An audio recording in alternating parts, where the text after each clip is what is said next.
Eyo, i DJ Johnny Dongomsi ka xinongonoko xa mina lexi nga thiwa Rhyme and Reason. Ni tsutsuma ni ya khanda ehenhla ka track ya Sho Madjozi aka fambisana na Kwesta a ku wa hemba. Ni yela ku tsavula ti-rhyme loko ri ha ti-rhyme a ti kona, loko ti ri kona ni ta vuya ni mi byela ku ni ti kumile, a hi fambeni.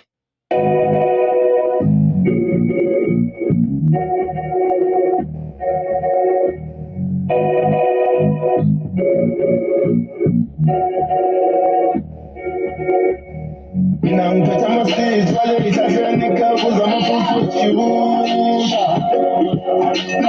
Mina ngiphethe ama-stage balelisa seyanikhabuza amafufutyusha. Nambona karali kunyenela xona. Na mi vona a mi karhali ku nyenyela Sho. A hi yeni hi ya twa ku ka ntila lowu landzelaka i ta swi kota Sho Madjozi ku rhayimisa ntila hi mpfumawulo wo fambelana na Sho. Mi chavi ku nghenela so. Naswona a mi chavi ku ni nghenela so. Sho and so i ti-rhyme sweswo i swi kotile ku maintainer rhyme Sho Madjozi, a hi mukeni. Mi ta ni xavisa movha, a hi tweni ku ta swi kota ku rhayimisa mpfumawulo wo fambelana na movha ke. Mi ta ni dlayisa nyongwa, movha na nyongwa ni twa ngaku i swilo leswi swi nga kusuhani na kusuhani. Se hi ku ya hi mina Sho Madjozi i swi kotile ku maintainer rhyme. A yeni mahlweni ka hi secha ti-rhyme, ma swi tiva ku aim ya mina ku khandziya henhla ka risimu leri a ni secha ti-rhyme. Matikise lowu a hi tweni ku ntila lowu landzelaka i ta swi kota ku heta mpfumawulo wo yelana na tikise lowu. Tikise lowu chingete lowu i swi kotile ku maintainer nkhuluko Sho Madjozi. A hi yeni mahlweni hi twa ku ka ntila lowu landzelaka u ta swi kota ke. Cisetelo i swi kotile ku maintainer rhyme again, a hi mukeni.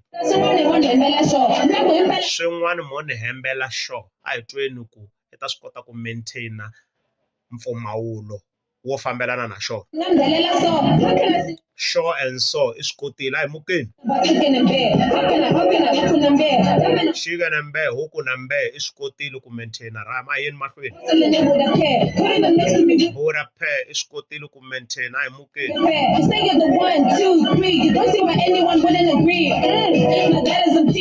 I le ku swi koteni ka ku maintainer o va fast, a ni koti ku mi tsavulela so fast but i le ku maintaineni ka ti-rhyme ka stanza lesi a nga ku xi yimbeleleni Sho Madjozi, a hi mukeni.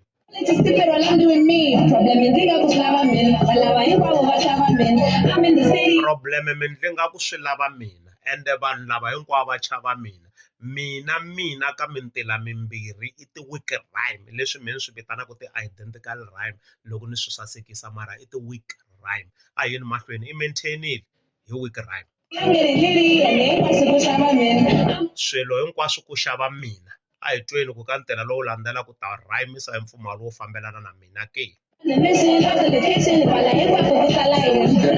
Yini mina yini swi twalanyana ku fambelana. A hi yeni hi ya enjoy chorus hi twa ku Kwesta loko a vuya ka paragraph yakwe i ta va a hi khomele ti-rhyme to tata xandla kumbe to ka ti nga tati xandla ke, a hi fambeni.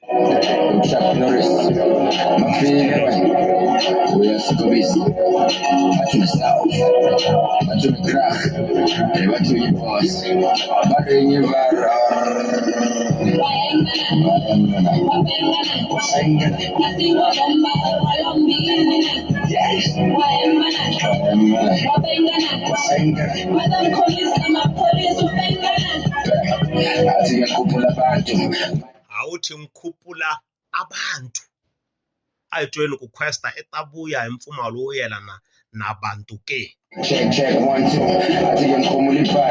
Awuthi ngikhumule bathu, bantu nebathu lezi zinto zisounda ukufana. We call these rhymes. Let's go and check if you're gonna maintain rhymes with the following lines. Awuthi ngikhumule bathu ngoba ye check ya nuka. A hi tweni ku ta swi kota ku maintainer rito hi ro fambelana na nuka ke. U swi kotile ku maintainer K1 ve why ya suka, something like that. swi kotile ku maintain. The day coming. Yeah, very touch cool. Ya nuka u ta xi kuma u swi kotile ku maintaina laha Questero u le ku maintaineni ka ti-rhyme lana ya amukeni hi twa ku ka ntela lowu landzelaka i ta swi kota ku rhayimisa rito u ta xi kuma ke a nga swi kota nge hete hi nyatsa se a hi yeni ya kuma ku ka ntela lowu landzelaka i ta swi kota ku tirhisa mpfumawulo lowu fambelana na nyatsa ke a ya ka manje ngivuka ni babalaza a nge le ku maintaineni there's no rhyme there. Babalazi manje there's no rhyme. Bekelakho ngibekelami no rhyme.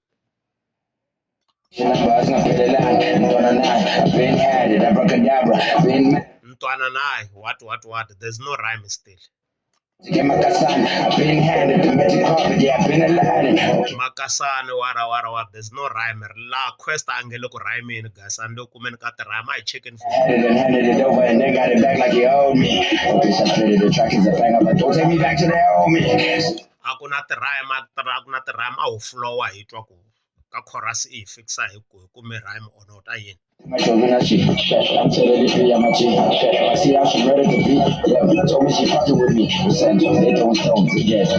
No games, just pesos, no names. Case closed. Case close a ku na rhyme na mina ni to vhela ni ku case close hi ku ko va ti-paragraph timbirhi paragraph ya Sho Majosi na paragraph ya Questa ka Majosi ni ve impressed nyana ti-rhyme timbirhi tinharhu ni swi kotile ku tsavula Questa i mpoyirile mfowethu a u repe swona u fambe kahle u flowe swona but ti-rhyme both a ni ti kumanga i ta swi tiva ku mina loko ni khandziya track ni khandziyela ku xopela ti-rhyme ya ka wena ti kalanyana ku ri na dyandza ra ti-rhyme man hambiswiritano mina a ni ri ngomani wa madlayisani aka Mr Little B Thola ka xinongonoko xa mina lexi nga thyiwa Rhyme and Reason loko ntlambi yi rhayima mina ni ta reason inkomu.